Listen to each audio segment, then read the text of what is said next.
창세기 23장 1절에서 6절까지 한 절씩 교독하도록 하겠습니다. 창세기 23장 1절에서 6절까지 한 절씩 교독합시다.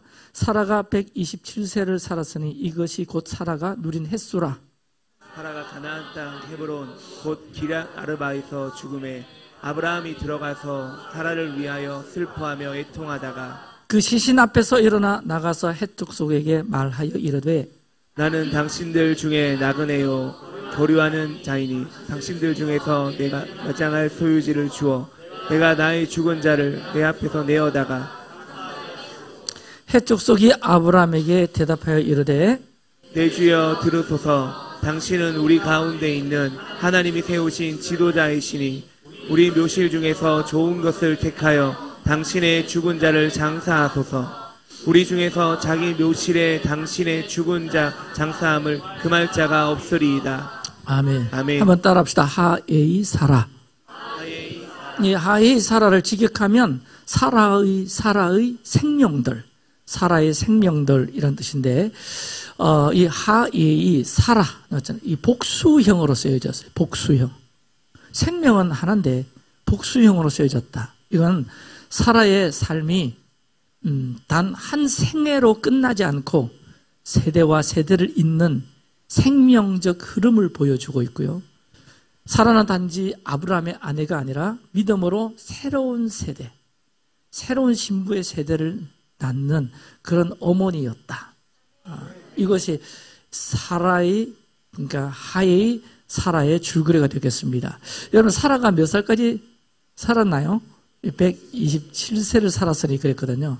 그 히브리어의 숫자가 담긴 여러 가지 상징과 의미들, 영적 표정들이 좀 재미가 있고 흥미로운데 그 127세 이것을 원문으로 생명의 시간을 한번 나누어 보니까 이런 히브리적 사고로 사라를 묘사하는 그런 부분이 있어요. 100은 성숙하다, 완성되었다, 그리고 언약의 시간이 마감되는 이런 것을 상징합니다. 20은 뭐 우리 나이도 항상 꽃피는 나이다 뭐 이렇게 하듯이 관계와 열방을 향한, 그러니까 나의 관심으로부터 너의 관심, 우리의 관심, 더 나아가 이제 다른 족속이나 열방까지 관심들이 더 넓어지고 시각들이 넓어지는 그런 숫자가 20이 되겠고, 7은 뭐 참 많은 의미를 가지고 있죠. 완전함 이런 것도 있지만 순전함, 깨끗한 마음, 어린아이의 영.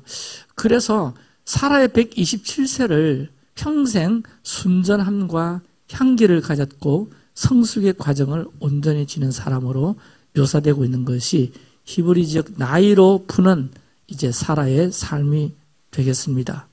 그래서 이 하의 사라는 사라가 얼마나 오래 살았는가가 아니라 어떻게 살았는가. 결론부터 먼저 말하면 사라의 삶은 변곡점, 왔다 갔다 하고 올라갔다가 내려갔다가, 우리 삶에도 그렇잖아요.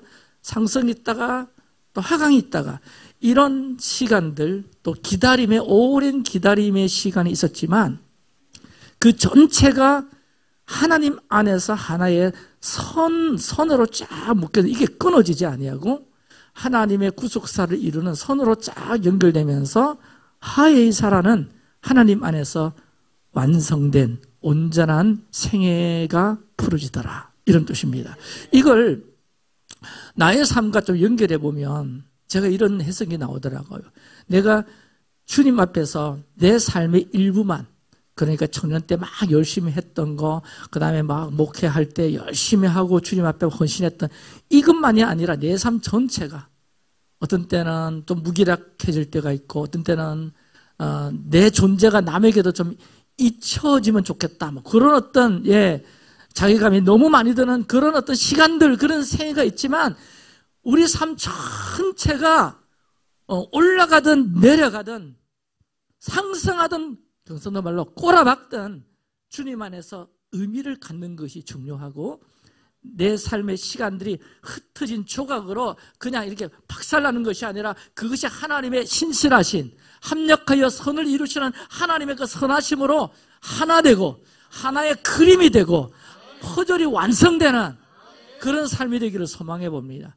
사라의 삶이 그렇더라. 쪼개보면, 너무, 정말 외롭고, 또 너무 기다림이 너무 오래돼가지고 막 인간적으로 막 이게 헷갈리고 이런 것들이 다 모아지더라. 모아져서 하나님의 놀라운 이 당신의 믿음의 세대를 이끄는 견인하는 온전한 사라의 삶으로 이렇게 연결되더라 인 건데요. 자, 사라가 순전함과 향기와 성숙의 과정을 지닌 온전한 사람이라고 그랬는데 그의 생애를 한 3단계로 구분하면 그 생애를 조금 더 자세히 들여다볼 수 있겠다 싶습니다. 첫 번째가 뭐냐? 우리가 잘 아는 사레. 사레에서 사라로 이제 이름이 바뀌었죠. 그 사레가 히브리 원문으로 사라이예요. 자, 따라합니다. 사라이. 제가 사라이 그러면 사레라고 생각하시면 됩니다. 그 사라이에서 사라로 바뀌었는데 사라이의 그 단계가 있었다. 사라이의 시즌이 있었는데 이게 사라이는 자기중심의 이름이에요. 창세기 11장 29절과 30절에 다 같이 읽습니다. 아브라함의 아내 이름은 사레이며 사레는 임신하지 못함으로 자식이 없었더라. 사레를 사라이로 바꿔서 한 번 더 읽어볼까요? 아브라함의 아내 이름은 사라이며 사라이는 임신하지 못함으로 자식이 없었더라. 그래서 쌀, 통치하다, 다스리다, 주권, 이 나만의 주권, 나 중심의 통치, 한마디로 말하면 내 방식으로 살아간다. 내 방식으로 살다. 이게 사라예요. 사례는 누구 방식으로? 내 방식으로 산다. 내 고집으로 살고 내 생각으로 산다. 아마도 사라의 내면은 이러했을 것입니다. 정체성을 따지면 자기중심적이야. 특징이 자기중심적. 자기중심적이고 굉장히 독립적이기 때문에 내가 해결해야 돼. 내가 해결해야 돼. 내가 해결할 수 있어. 이게 자기 정체성의 특징이었을 것이고, 신앙적으로 보면 그 사라의 사례 때 그 신앙의 여정을 보면 약속은 아는데 하나님의 약속은 받았는데 신뢰가 약하잖아요. 신뢰가 약함으로 뭐 이제 중간에 어려운 일들, 좀 복잡한 일들이 일어나죠. 그 신앙도 우리가 약속은 아는데, 말씀은 아는데, 하나님은 아는데 그 신뢰가 약한 사라의 단계가 우리 가운데 얼마든지 있을 수가 있고요. 또 이런 삶과 이런 정체성의 특징은 현실적으로 보면 인간적 해결. 인간적으로 내가 해결해야 돼. 그래서 하가를 통해서 아이를 만들어내려고 하는 이런 부분들이 사라의 삶 가운데 나타났더라. 한마디로 자기중심, 내가 해결해야 되고, 주님의 약속은 아는데 신뢰는 약하고, 그래서 기다리질 못하고 끝까지 주님을 바라보지 못하고. 그래서 이 사라의 신앙은 약속을 온전히 믿는 믿음이 아니라 약속을 알기는 아는데 설마가 주류였다. 그런데 그 신앙의 현실은 불임이었잖아요. 그 삶의 현실은 불임의 현실에 머물게 했는데요. 성경은 그녀를 아카라, 불임의 여인이라 불립니다. 불임의 여인이다. 그래서 그런 어떤 자기 정체성을 가지고 살 때 불임이라고 하는 안타까운 이런 현실을 가지고 살았더라. 자, 여러분, 이 불임의 현실은 어떻게 우리가 좀 풀어낼 수 있을까? 하나님은 아브라함에게 약속하셨죠. 하늘의 별과 땅의 모래와 같이 내 자손이 많아질 것이고, 그 다음에 창세기 18장에서 주님의 그 방문하심이 있을 때까지 계속해서 이 사라도 우리에게 과연 자식이 있을까? 우리 다 경수가 끊어졌는데, 그러면서 하나님은 아브라함에게 약속하셨지만 사라는 계속 침묵으로 일관하는 게요. 창세기 12장부터 16장까지 사라가 말하는 장면이 한 부분도 없다는 거예요. 사라가 침묵하고 있더라. 자, 여러분 한번 생각해 봅시다. 사라의 그 침묵, 말을 하지 않더라. 사람이 갑자기 입을 다물 때 뭔가가 있는 거죠. 좋은 뜻이 아니고 안 좋은 거겠죠. 창세기 12장에서 16장까지 계속해서 아브라함의 이야기가 계속 전개되는데 사라는 한마디도 언급하지 않더라. 말로. 여러 가지 복합적인 이유들이 있었을 거다라고 추측되는데, 결혼하고 경수가 끊어질 때까지 아이가 없는 것, 그리고 계속해서 기다림의 그 피로 굉장했을 것입니다. 그리고 또 보니까 하나님에 대한 오해도 있더라고. 하나님에 대한 마음 불편함이 창세기 16장 2절에 이렇게 표현되어 있어요. 여호와께서 나의 태를 닫으셨으니.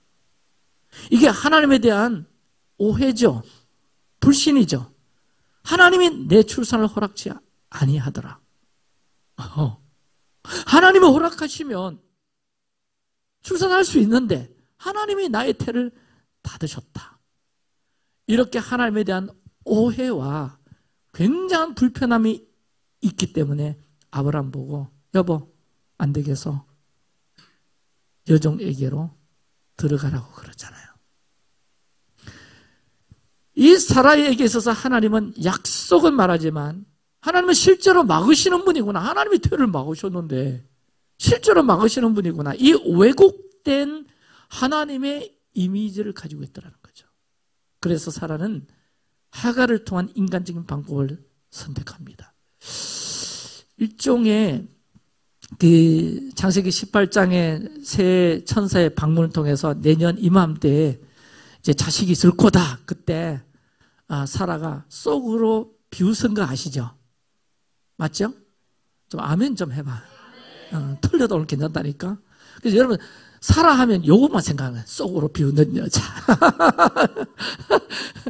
이게 일종의 반항심일 수도 있고 하나님에 대한 우리 하나님이 왜 주신다고 그래놓고 태는 왜 닫으시고 이렇게 하나님에 대한 그 온전한 신뢰하지 못함 때문에 내년 이맘때 자식 있을 거야. 그래서 속으로 피식 웃었다. 이러잖아. 창세기 12장과 16장의 그 사라의 침묵 안에도 여러 가지 신앙적 어떤 그림자들이 짙게 들어져 있고 또 창세기 18장에 보면요. 아브라함에게 바에라 지난 주일에 봤죠. 찾아오시는 아브라함이 찾아오시는 그 현장이 소개되고 있는데 막 아브라함은 하사딤을 하죠. 그 하사딤의 과정을 살펴보면 아브라함은 굉장히 바쁩니다. 무척이나 분주합니다. 성경은 달려나가 영접하여 몸을 땅에 굽혀 근데 그 과정에서 도무지 바쁘지 않는 한 사람이 있어요. 그리고 얼굴조차 내비치지 않아요. 그가 누구냐? 사라예요. 나타나신 주님이 아브라함 보고 아브라함아 네 아내 사라 어디 있냐? 왜 안 보이냐? 라고 물으실 정도로 창세기 18장 9절에 정확하게 적혀져 있어요. 불러도 나타나지 않아요. 장막 안에 몸을 숨기고는 이렇게 그땐 조금 열어가지고 이렇게 쳐다볼 수 있는 무슨 소리나 하나하나 늑들을 수 있는 무척이나 소심하고 소극적이고 남들 앞에 드러나기를 꺼려하는 왜 이런 모습을 하고 있을까? 그 이유가 뭘까? 그 이유를 알기 위해서는 좀 그녀의 개인적인 사연을 좀 추적해 보면 이게 힌트가 나오더라고요. 사라는 어떤 개인적인 사연을 가지고 있었을까? 여러분, 우리 사람에게 있어서 가장 그 상처나 어떤 좀 치유가 필요한 부분을 보면 주로 권위자 태어날 때부터 자라면서부터 여기서부터 좀 왜곡되고 뒤틀릴 때 그때부터 사람들은 이제 삐뚤어지기 시작하고 속으로 막 속알이 상처들이 막 이제 곪기 시작하는데 그의 부모를 좀 알 필요가 있습니다. 그 부모는 누굴까? 첫째, 사라의 아버지가 데라였다는 견해가 있어요. 두 견해가 존재하는데 이건 다 정설이에요. 데라였다는 견해인데 그 근거는 창세기 20장 12절에 보면 아브라함의 이복 누이라고 사라를 소개하고 있습니다. 이복 누이. 자, 이복 누이가 누구예요? 이복 누이라는 것은 아브라함과 사라의 아버지랑 같고 누구는 다르다? 그렇죠. 엄마는 다르다. 어머니는 다르다. 그런 관계를 말합니다. 당시에는 이 촌수에 대해서 분명치 않았던 시절이라서 이 아브라함이 친혈육과 결혼했다는 말인데 그가 아브라함의 이복 누이였다고 한다면 성장기에 받는 서러움과 힘듦들이 상당히 많았을 것이다. 왜냐하면 당시에 이삭과 이복 형제였던 이스마엘 얼마나 그 안에 격한 다툼이 있었나요? 질투가 있었나요? 그러면서 서름을 많이 당하면서 이스마엘이 그 어린 시절을 보낸 거 보면 이 사라도 그런 배경 가운데 굉장히 힘든 부침이 너무 많은 그런 성장기를 보냈을 것이라는 것이 추측이 돼요. 그리고 또 하나의 견해는 유대전성 미드라슈에는 사라의 아버지가 하란이었다는 견해가 또 존재해요. 저는 이 견해에 더 동의하고 싶은 건데 데라와 하란 이 두 아버지 이야기가 계속 해석되는데 그러면 아브라함의 조카가 되고요. 그러면 그녀가 하란의 딸이었다면 이게 더 그러한 게 창세기 11장 28절에 보면 하란은 그 아비 데라보다 먼저 고향 갈대인의 우르에서 죽었더라. 요 본문을 놓고 루트나 깔뱅은 하란의 아버지 데라가 살아있는 동안에 데라의 눈앞에서 요절했을 것이다. 갑자기 자기 아들이 죽은 거야. 그러면 그녀가 하란의 딸이었다면 어떻게 될까요? 아들이 아버지 앞에서 죽는 첫 케이스로 등장하고요. 그럼 어떻게 되느냐? 어린 나이에 고아로 남게 되는. 그렇잖아요. 그래서 어릴 때부터 어릴 때부터 그냥 고아로 자란 사라의 모습이 추측이 됩니다. 자, 어떻든 아브라함의 이복 누이든지 조카였든지 대단히 힘든 어린 시절을 보낸 게 분명해 보인다. 근데 또 어땠습니까? 결혼했어요, 아브라함과. 결혼 후에는 더 일들이 풀리지 않고 고달픈 생이 기다리고 있는데 결혼 후에 그냥 남편 따라 갈대 우르 고향을 떠나가지고 큰 먼 곳으로 이주해야 되는데 또 전성에 보면 그 이주할 때 여성은 혼자 살아였다. 이게 또 전성에 나왔다. 여자들이 없었다는 거예요. 혼자 그 먼 길을 이주해야 되는. 또 그뿐만 아니라 남편 따라가지고 가나안으로 들어와 사는데 흉년 만나니까 애굽으로 또 내려가잖아. 내려가서 안 굶고 살았으면 좋았는데 여러분 아시잖아요. 남편이 자신을 지켜주기는커녕 자기 한 목숨 지킨다고 거짓말 시켜가지고 바로의 궁궐로 가서 외간 남자의 품에 안겨야 하는 이런 일이 한 번이 아니라 두 번씩이나. 하지만 이 모든 것보다 더욱 그녀를 힘들게 했던 것이 그렇게도 기다리는 아이가 생기지 않는다는 겁니다. 자신의 몸종을 남편의 침실에까지 밀어넣어서 그 몸종을 통해 아이를 갖고자 했을 때 또 그 몸종은 자기를 무시하지 않나. 얼마나 속상하고 얼마나 기죽고 얼마나 의기소침했겠을까. 자신감이 살아났겠습니까? 웃음도 사라지고 의욕도 상실되고 이 정도 되면 사람들 만나는 거 반갑지 않아요. 피하고 싶은 거예요.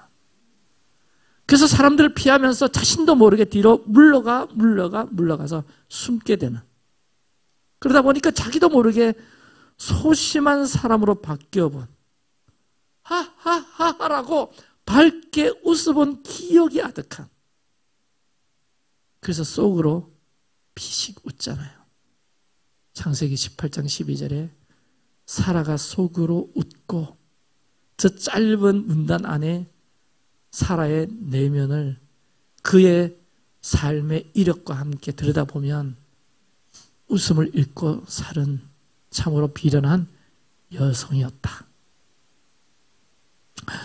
자, 이 사라의 이야기는 오늘 우리에게 무엇을 던져줍니까?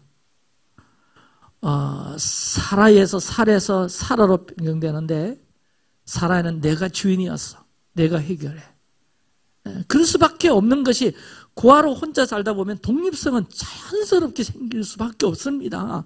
자기 챙겨주는 보호자, 공급자가 없으니까 내가 챙겨 먹어야 되고 내가 챙겨 입어야 되고 내가 살아야 되니까 사례는 사례다웠을 겁니다.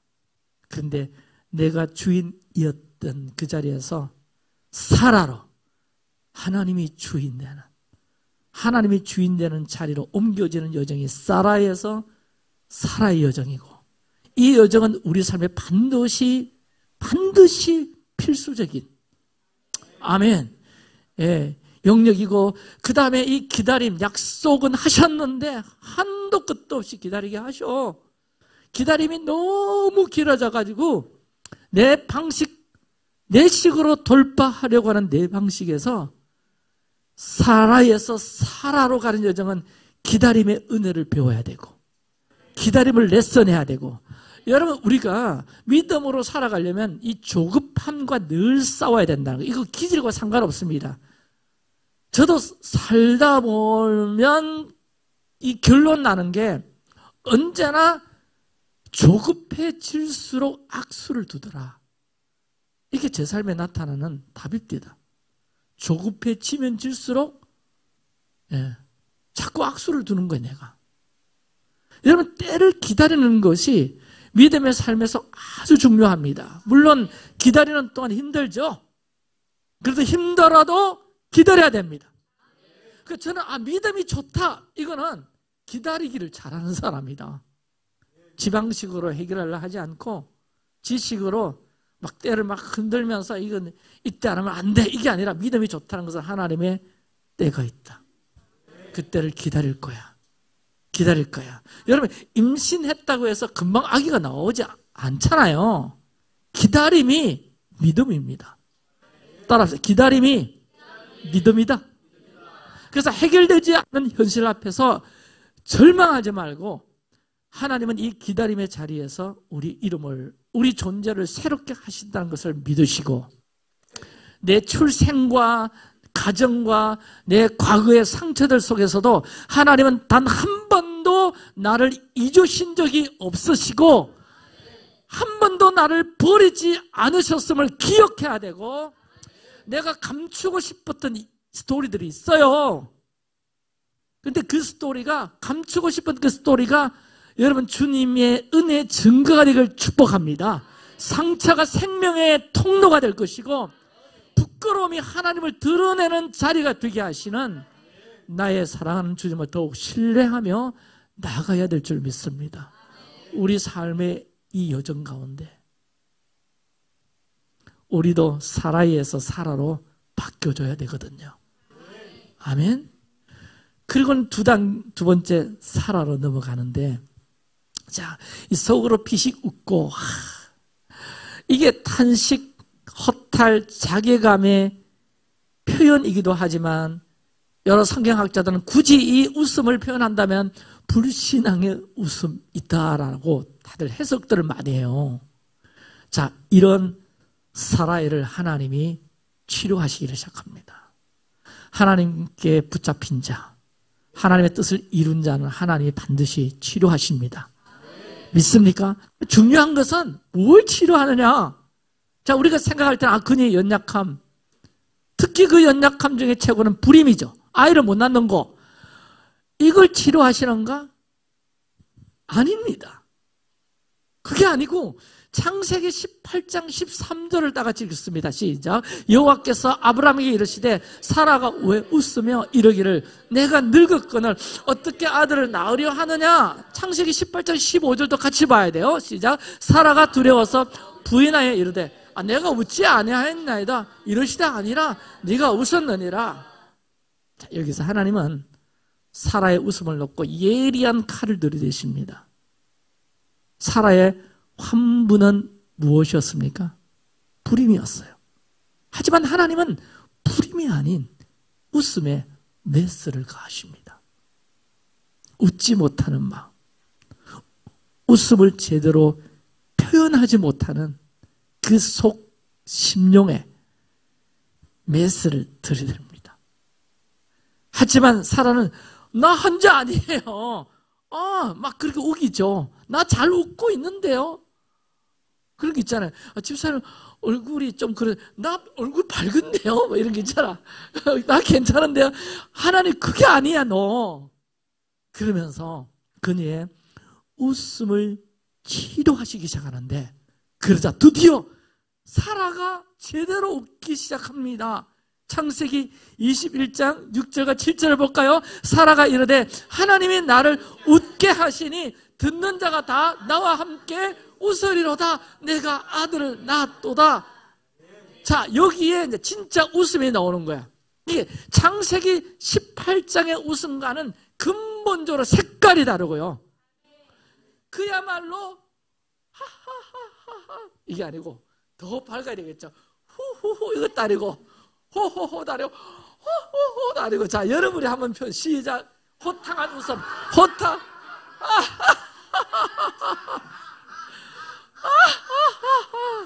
좋았어. 됐다 우빈아. 네. 자, 우빈이 웃음 저거야. 이게 창세기 21장 6절에서 7절에 나오는 웃음은 입이 찢어지도록 벌어진 웃음이에요. 자, 보세요. 잘 따라오셔야 돼요. 장막 뒤에 몸을 숨기고 웃음이 나오지 않는 그의 과거의 현실에서, 그의 불신에서, 그의 아픔의 그 마음에서, 그런 자의 입에서 이제는 소심한 웃음이 아니고 피식이 아니고 많은 사람 앞에서 전혀 개의치 않은 듯이 보란 듯이 가슴을 풀어제치고 아이에게 젖을 먹이면서 박장대소에 웃어 웃는데, 내 웃음은 좀 약간 개글스럽죠? 여러분이 한 번 더 웃어주세요. 시작.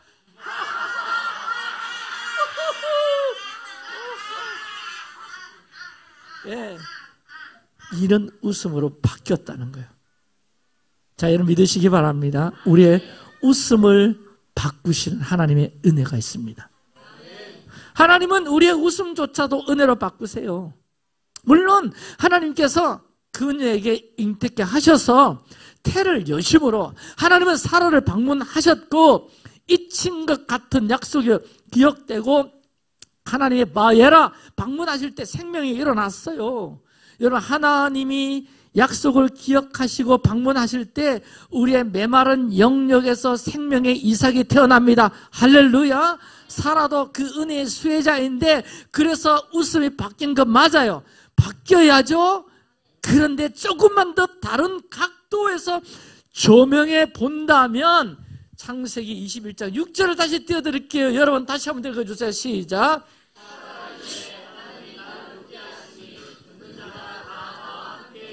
자, 저기 보세요. 사라가 하는 말인데, 사라가 지금 자신이 노경에 낳은 아이를 가슴에 안고 하는 말인데, 그렇다면 그녀는 이렇게 말해야 했어요. 사라가 이르되 하나님이 나로 아이를 낳게 하시니 듣는 자가 다 나와 함께 웃으리로다. 이렇게 해야 맞는데, 그런데 아이를 낳게 하시니가 아니고 어떻게 하시니?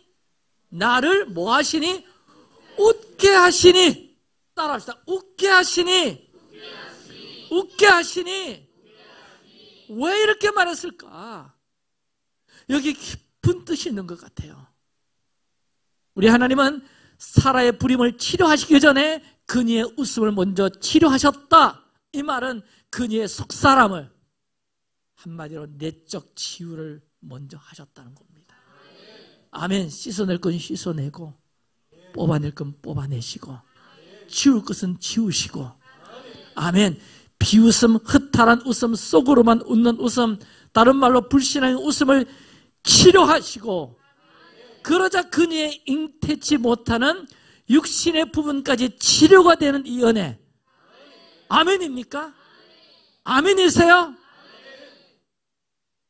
여러분, 믿음은 웃음으로 표현됩니다.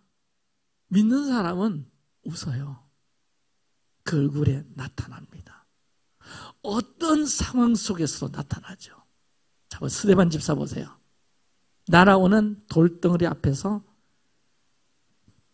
그의 얼굴이 빛이 났다. 웃음을 잃지 않았다는 겁니다. 그 상황이 어떤 상황이에요? 순교하는 상황이에요.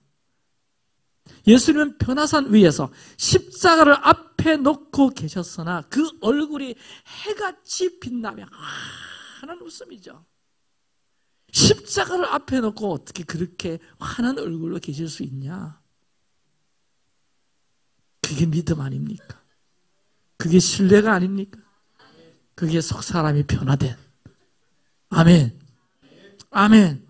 하나님은 모든 일을 합력하여 선을 이루시고 유익하게 하시는 분이시니 사라의 비웃음은 불신이라기보다 상처 누적의 표정이었고 하나님은 그 상처난 웃음을 그 상처나 삐뚤어져 있는 그 속 심령을 속 마음을 치료하여서 기쁨의 웃음으로 바꾸시는 하나님. 여러분 이 은혜가 우리 공동체 안에서 예배 드리다가 기도하다가 사역하고 사역 받다가 아멘 계속 일어나기를 축원합니다. 축원합니다. 자, 여러분의 마음 깊은 곳에서 이미 기대를 포기한 영역이 있습니까? 사라는 자식에 대한 기대를 포기한 것 같아. 우리에게도 이제 그 부분은 안 될 거야. 난 그거 포기했어. 그 영역이 우리에게도 있다. 근데 하나님이 다시 어느 순간인가 내가 포기한 영역에 다시 눈을 뜨게 하실 때 여러분은 어떤 표정을 짓습니까? 혹시 사라의 표정은 아닙니까? 속으로 피식 웃고 설마. 그래서 여러분 내 안에 기대가 멈춘 그 자리에 주님이 만져주십니다. 아멘. 상처가 많이 쌓여가지고 아픔이 되고 그것이 부끄러움이 되고 부끄러움이 아니라 남에게 드러내지 못하는 소심함이 되고 대인관계나 사람 만나는 게 그렇게 기쁘지 않고 즐겁지 않고 혼자 있는 것이 그냥 좋고 그 체념이요 우리 주님의 온유함으로 만지실 것이고 아멘. 그래서 뭐 할 거냐 다시 믿게 하시고 다시 바라보게 하시고 다시 소망하게 하시는 비웃음이 기쁨의 웃음으로 바뀌는 은혜 상처의 웃음이 기쁨의 웃음으로 바뀌도록 주님의 손길이 여러분의 심령을 만지시는 그래서 사라에게 주신 웃음이 여러분의 웃음 되기를 예수의 이름으로 축원합니다. 축원합니다. 숨지 마세요. 기다림을 포기한 영역 여러분 다시 살리시길 바랍니다. 소망으로 일으키시길 바랍니다. 상처 누적으로 인해서 체념했던 부분들 주님 만지실 거예요. 방문하시니까 내게 임하시니까 그것이 예배의 자리고 기도의 자리고 말씀 붙드는 자리고 할렐루야 주님을 바라보는 그 자리에서 주님은 가만히 계시지 않을 것입니다. 왜?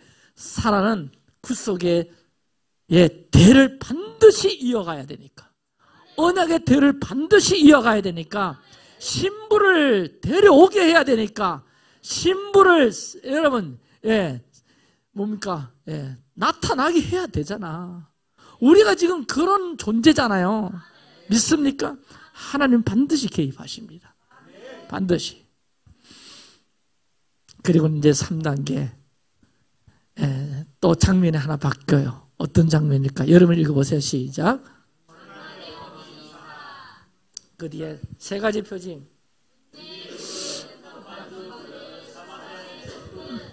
자, 24장 67절 봅시다. 24장 20. 자, 다 같이 읽으면 시작. 이삭이 리브가를 인도하여 그의 어머니 장막으로 드리고 그를 맞이하여 아내로 삼고. 자, 저기 중요한 것이 장막이에요. 그러니까 사라가 이제 죽었어요. 막별하고 장사되었죠. 그랬더니 그 사라의 장막에 누가 들어왔다? 리브가가 들어왔다. 이런 얘기죠. 그죠? 근데 이 사라의 장막은 단순한 천막이 아니더라.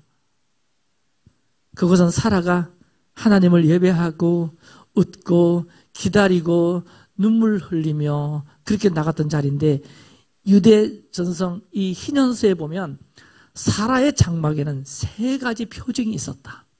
세 가지 표징. 첫 번째가 사라의 장막에는 항상 임재의 구름이 있었다. 구름 쉐키나 하나님의 영광이 사라의 장막 위에 늘 머무르고 있었다. 하나님이 떠나지 않고 거하시고 계시는 거야. 이게 사라의 장막의 첫 번째 표징이에요. 두 번째 표징은 떡 반죽 그릇이 항상 준비되어 있었다. 무슨 얘기냐? 손님 접대에 대한 준비고요. 랍비 전생에 따르면 사라가 반죽하여 구운 빵은 마르지 않았다. 언제나 사라 장막에 들어가면 빵이 거독히 있는 거야. 먹을 게 있는 거야.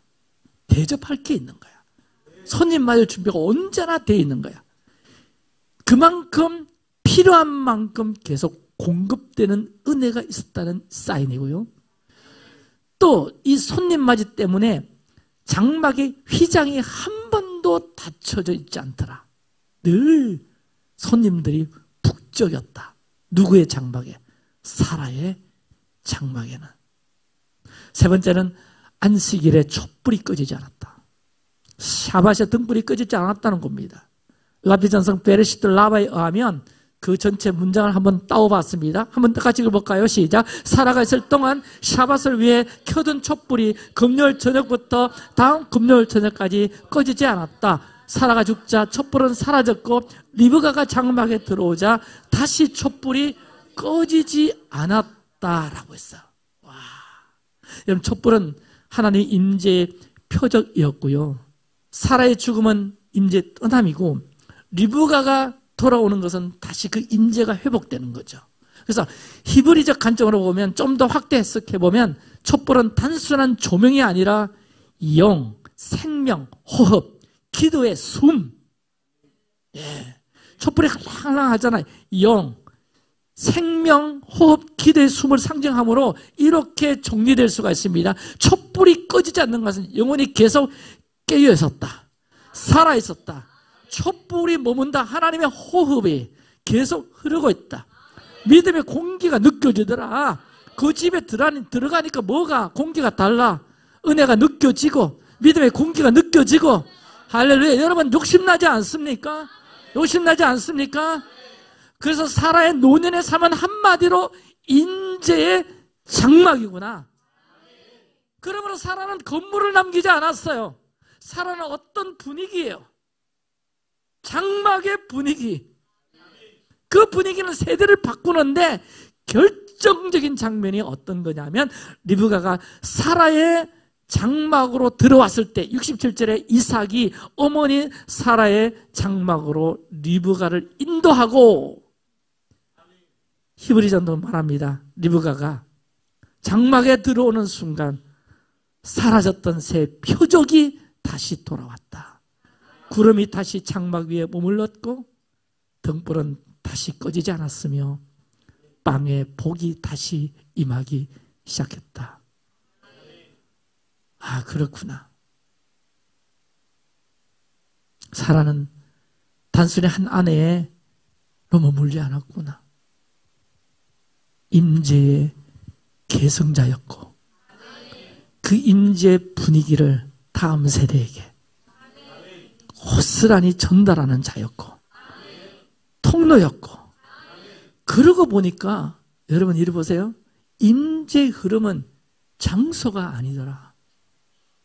사라의 장막에는 하늘의 식양, 그가 눈이 열렸기 때문에 쉐키나의 영광이 임했기 때문에 하늘의 장막을 표현하는 그림들이 아마 사라의 장막 안에는 이렇게 데코레이션 되어 있었을 거예요.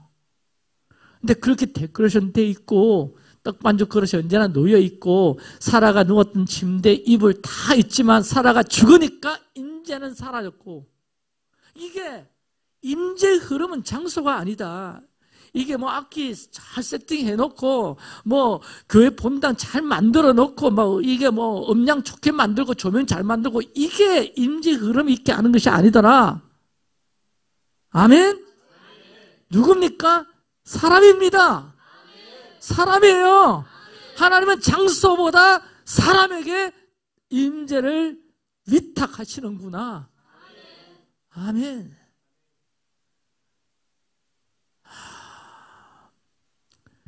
그래서 내가 참 중요합니다. 우리가 중요합니다. 이 사라의 장막은 오늘 우리의 심령과 가정과 그의 공동체여야 되잖아요. 여러분, 우리가 세워야 할 사라의 장막은 어떤 겁니까? 조금만 간단하게 구체적으로 내 심령, 나를 좀 쳐다봅시다. 나는 하나님의 방문을 계속 갈망하고 있는가? 기도의 자리, 매일 주님을 향한 자리, 이런 것들이 지켜지고 있는가? 아멘. 하나님의 방문을 언제나 환영하는, 내가 가는 곳에는 뭔가 좀 느낌이 달라. 분위기가 달라. 아우, 집사님이 계시는 것하고 안 계시는 것하고 너무 분위기가 달라요. 이렇게 되잖아. 그런 거 아니야? 안 계시니까 편해. 이건 아니지. 뭔가 아쉬워. 그죠? 같이 기도하는데 집사님 빠지니까 뭔가 이게 기도도 힘도 좀 빠지고, 같이 예배하는데 어느 집사님이 안 계시니까 뭔가 좀 이빨에 하나 빠진 것 같고.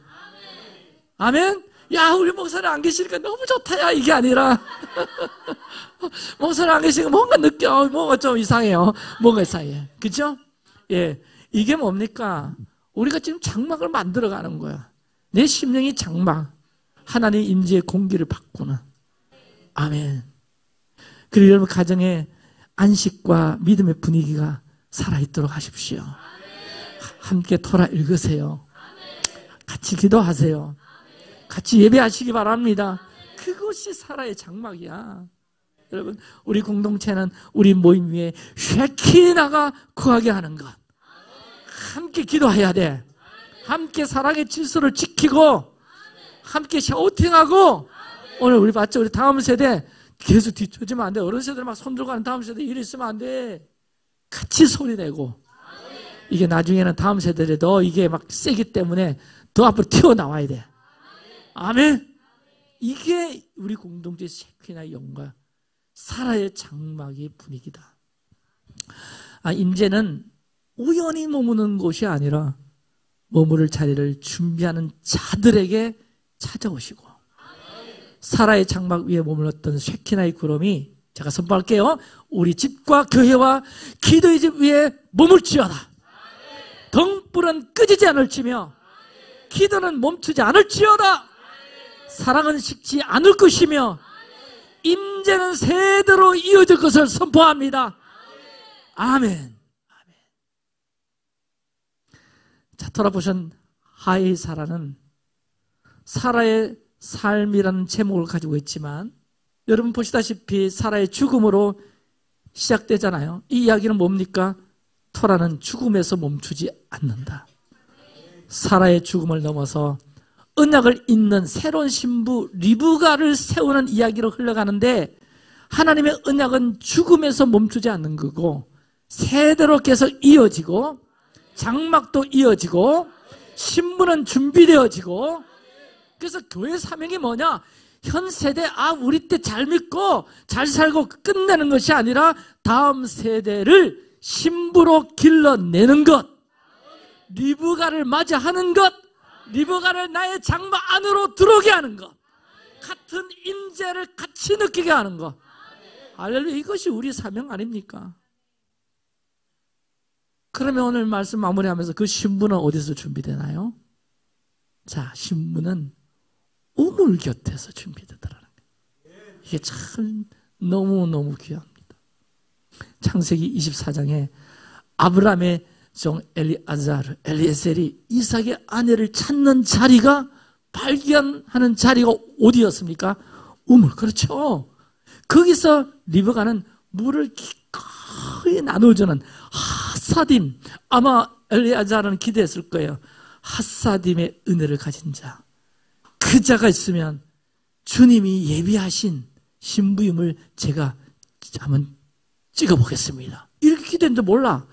창세기 24장 19절에 보면 그가 마시게 하고 그의 낙타들에게도 물을 길어 부어 주었다 그랬는데, 자, 우물에서 만났다. 우물에서 찾았다. 우물이 베엘이에요. 히브리어로 깊은 곳에서 길어 올린 생명. 우물은 숨겨진 생명과 뜻을 드러내는 곳으로 무슨 자리? 예배의 자리, 기도의 자리를 의미합니다. 아브라함도요, 우물 곁에서 언약을 체험하고, 야곱도 우물 곁에서 라헬을 만나요. 모세도 희한하게 우물 곁에서 십보라를 만나죠. 아멘. 여러분, 신부는 시장 바닥에서 만나는 것이 아니라, 카페에서 만나는 것이 아니라 우물 곁에서 발견된다는 진리예요. 할렐루야.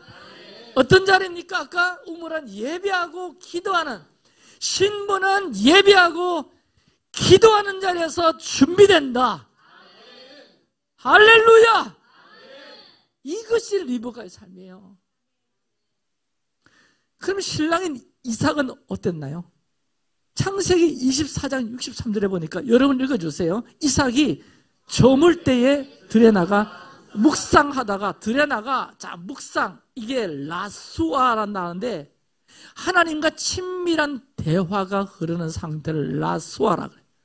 라수아는 하나님과 함께 걸으며 마음을 흘려보내는 기도로 표현돼요. 자, 이삭은 사라의 죽음 후에 상실과 슬픔의 시간, 그 어머니가 어떤 어머니였습니까? 하나님이 임재를 머무르게 하는, 쉐키나 영광을 보게 하는, 언제나 사람들이 북적북적 거려가지고, 이 사라를 찾고 사라에게 기도받으려고 그러고 조언을 얻으려고 그러고, 만나서 함께 있으면 헤어지기 싫고, 이런 어머니를 잃게 됐으니 얼마나 상실감이 컸겠습니까? 지금 어떤 시기냐? 상실과 슬픔의 시간을 보내고 있었고, 동시에 아내 리브가를 맞이하기 전의 시기였는데, 그때 이삭이 들러 나가 라스와 하나님과 뭔가 호흡을 같이 맞추면서 드리는 기도가 있었다는 겁니다. 이건 단순히 명상이 아니라 그 상처를 하나님께 흘려보내는, 어머니를 보내야만 하는 그 상실감의 그 상처를 하나님께 흘려보내는, 여러분 그런 어떤 상실감들이 있거든요. 계속해서 기도로 여러분 흘려보내세요. 아멘. 기도 자꾸 씻으면 돼요. 할렐루야. 그리고 마음을 쏟아부는 친밀한 대화라는 것은 하나님을 곁에 두고 함께 숨을 쉬는 기도라고 표현할 수 있는데, 이게 어려운 게 아니에요. 주여 하면서 어떤 때는 주여 부르면서 한숨이 나오기도 하고, 주여 부르면서 숨이 잘 막히기도 하고, 주님을 가까이 하는. 그래서 라스와는 하나님을 멀리 두지 않고 가까이 두는 기도라고 말할 수 있어요. 여러분, 우리도 여러분 마음을 꽁꽁 숨기지 마시고 억누르지 마시고 주님께 계속 흘려보내시고, 힘들 때 주님과 함께 숨 쉬면서 한숨도 쉬시면서 라스와 이삭의 라스와는 신부를 맞을 준비된 마음의 상태를 표현하는데, 그래서 여러분, 신부는 기도하고 예배하는 신랑에게로 인도함을 받고요, 신부도 우물에서 기도하고 예배하는 그 자리에서 준비가 되고, 그러면 여기에 답이 보여요. 바로 기도와 예배는 신부를 신랑께로 이끄는 길이구나. 할렐루야. 아멘. 기도와 예배는 신부를 신랑께로 연결하는 유일한 접점이에요.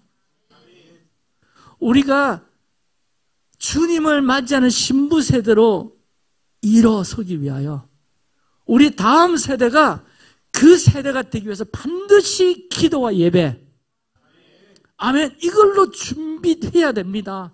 다른 방법이 없어요. 이게 신랑께로 이끄는 길이에요.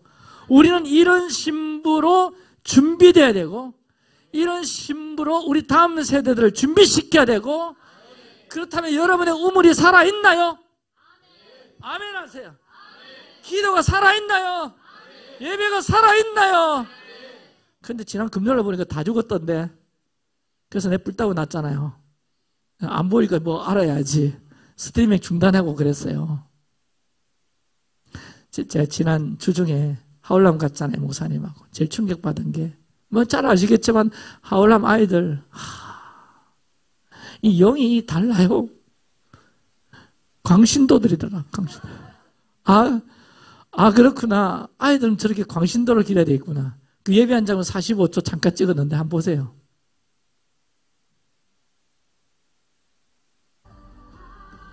소리.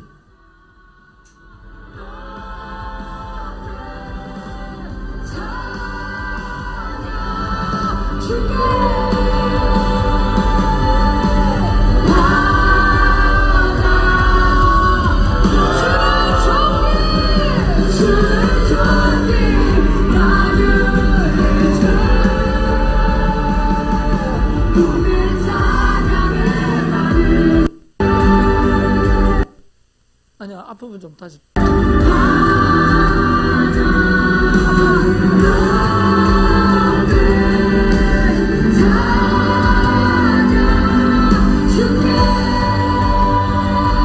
사모님 다시 앞부분 다시 틀어봐요.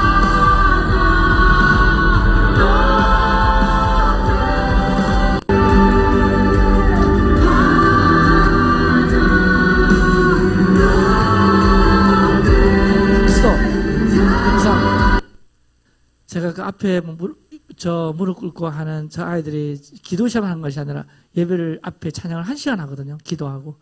1시간 동안 저렇게 찬양을 합니다. 기도합니다. 근데 그 옆에 파란 추리닝 입은 요 아이 있죠. 나는 이 아이들 계속 눈을 떼지 못했어요. 눈을 이렇게 딴 데로 못 돌리겠더라고. 얘는 우리가 하이랩보다 더 어린 것 같아.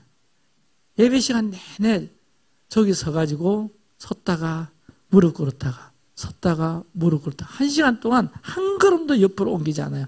있는 자리에 서서 지침적으로 쳐다보고 그리고 또 무릎 꿇고 또 일어섰다가 1시간 그 뒤에 또 기도 20분 했거든요. 그때도 떠나질 않아요.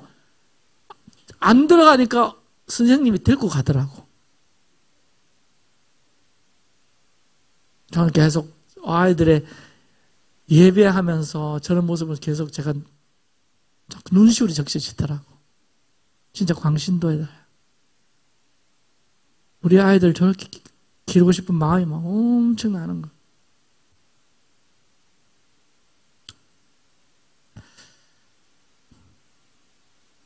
다음 세대가 기도하는 곳에 신랑을 만나도록 길을 열어줘야 됩니다. 아멘. 여러분 결론입니다. 우리 예배팀 올라오세요. 여러분 사라의 장막은 꺼지지 않아요. 사라는 떠났지만 장막은 이삭에게로 그리고 리브가로 이어지죠. 여러분 세대는 단절되지 않습니다. 할렐루야. 하나님은 신부를 예비하세요.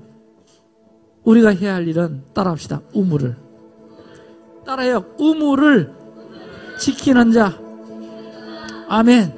우물을 지키는 자예요. 신랑은 곧 오십니다. 우물 곁에서 그분을 맞이해야 됩니다. 라스와 하면서 할렐루야. 기도와 예배로 우리 다음 세대들, 우리 세대를 신부로 세우는 것입니다.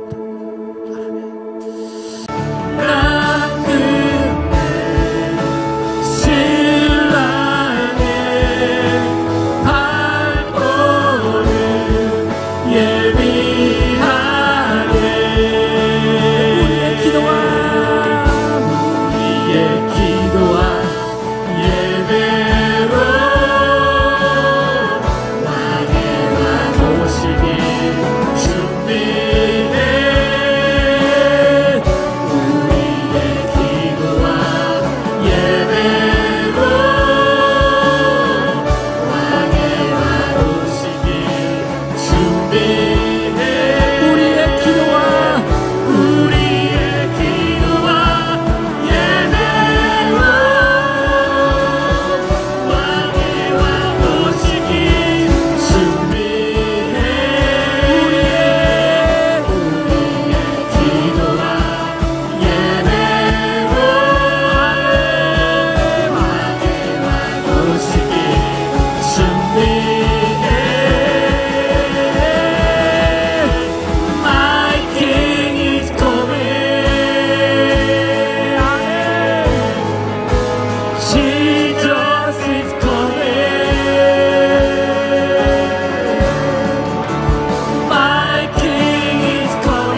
신랑의 장막은 꺼지지 않았습니다.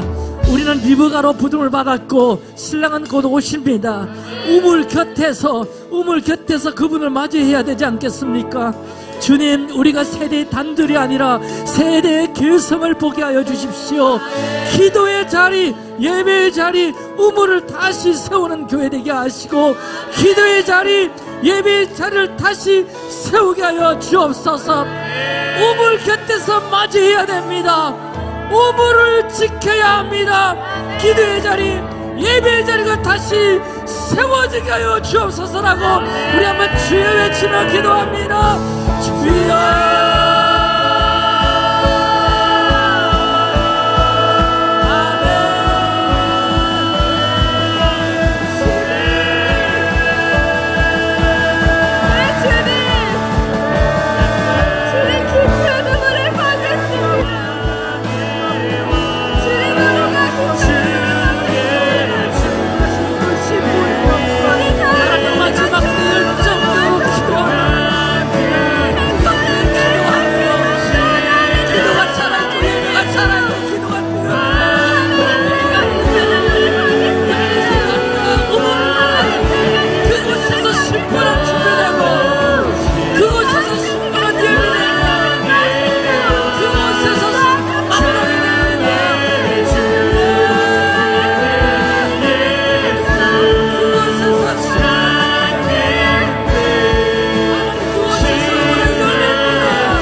한 번 더 기도할 때 우리 다음 세대가 우물 곁에서 준비되길 원합니다. 여러분, 우리 성경에 엘리에셀이 우물에서 리브가를 만나서 찾아서 신랑에게로 데려가잖아요. 이게 신학적 연결, 엘리에셀가 성령을 의미합니다. 지어 기도하고 예배하는 자리에서 성령을 만남으로 그 성령의 인도하심으로 신랑에게로 인도되는 거예요. 저 붙여지게 되는 거예요. 어디서 성령을 만납니까? 성령의 불이 붙습니까? 기도하고 예배하는 그 자리인 것입니다. 다음 세대가 이삭과 같이 기도하는 예배하는 세대들 뿐만 아니라 들에 나가 묵상하는 자가 될 뿐만 아니라 우물 곁에서 준비되는 세대, 우리 자녀 세대가 되기를 원합니다. 그 자리에서 성령 경험하고 성령 만나고 신랑에게로 인도받는 성령께 붙잡히는 우리 세대, 다음 세대가 되기를 다시 한 번 더 기도하십시다. 주여, 기도하십시다. 주여.